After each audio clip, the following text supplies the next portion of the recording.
দর্শক, আমরা এখন কথা বলবো আমাদের মাজার এখানে নিচের দিকে দুটো চোখ আছে, গর্তের মতো আছে, এখানে ব্যথা হয় এবং এখানে ব্যথা হলে আমরা কি করতে পারি।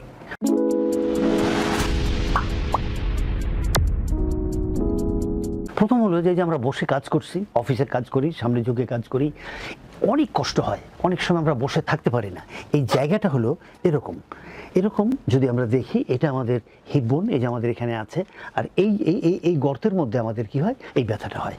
তাহলে এই গর্তের মধ্যে ব্যথাটা হলে আমি অফিসে বসেই চেষ্টা করব যাতে এই ব্যথাটা চলে যায়, যাতে আল্লাহ পাক আমাদেরকে এই ব্যথা থেকে মুক্তি দেন। চলুন না আমরা একটি এক্সারসাইজ দেখি, যে এক্সারসাইজের মাধ্যমে এটা আমরা করতে পারি। দর্শক, চলুন আমরা দেখে নিই ওই এক্সারসাইজ যেটা আপনি অফিসে বসে আপনার চেয়ারে বসে আপনি করতে পারেন।